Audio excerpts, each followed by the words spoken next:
a service of CNC Worldwide.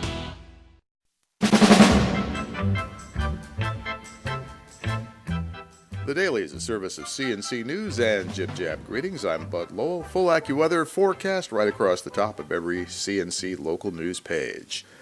The murder trial of Devontae Lively is underway in Rochester, opening statements on Wednesday, plus a description of how investigators found the body of 17-year-old Larry Butler. The 21-year-old Lively is accused of killing the East High School student last year in the basement of his grandmother's home in Arundequoit, then dumping her body in a neighbor's swimming pool. If convicted, Lively faces a minimum 25-year prison term. Prosecutor Kelly Wolford walked the jury through the police timeline from when Butler went missing until her body was found. She said detectives found a piece of Butler's cell phone at the Arundequoit home, bloody clothes in a garbage toter, and a fingernail in the home with Lively's DNA. Wolford says Lively beat, strangled, and stabbed the girl, then tried to clean up and hide the evidence. And testimony continues Thursday. The street closures for the third day of filming on The Amazing Spider-Man 2 are up on the Rochester City webpage. Updates on Facebook and Twitter as things change. Here's some video from YouTuber 7 Webheads who caught the action. Main Street basically is closed all day Thursday, Plymouth Avenue to South Avenue. No vehicle access. As before, pedestrians may cross as directed by police and film crews when the cameras aren't rolling. They'll be stationed at intersections and can direct you to the rear of the buildings you need to reach. Buses for downtown will continue to come in via Broad Street. Bus routes will exchange right on the Broad Street Bridge. Our GRTA says it's had only a few complaints about the changes. Regional Transit has a booth set up outside Rundell Library with information about the changes.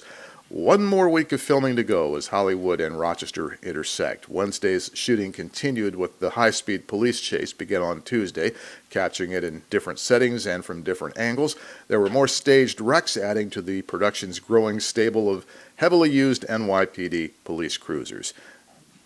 A group of developers, bankers, and city officials cut a ribbon yesterday to open the new Eastman Commons affordable housing project on Dewey Avenue near Ridge Road. Eastman Commons is what's known as supportive housing for people who have been homeless and can work through a program that has affordable housing with access to services right at their new homes. Tenants will typically pay 30% of their income towards rent. Government programs or Eastman Commons itself subsidizes the rest. Classes, drug abuse, counseling, personal care, and other services are available right in the same building.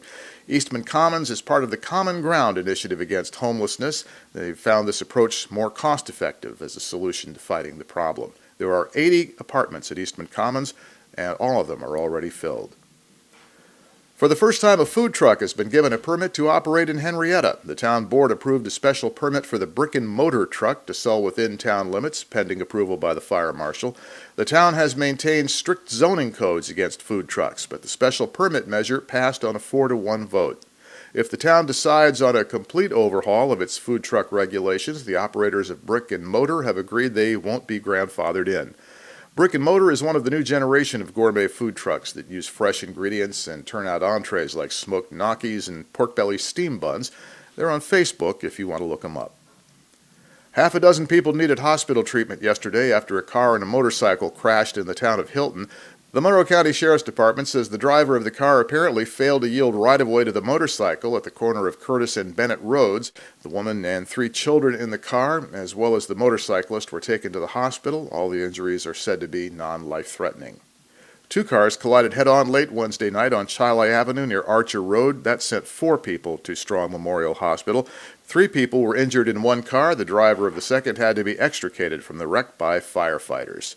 A Parma man is in the Monroe County Jail accused of sexual assault on an 8-year-old girl. The Monroe County Sheriff's Office says 22-year-old John Guile took the girl into his home and assaulted her before letting her go.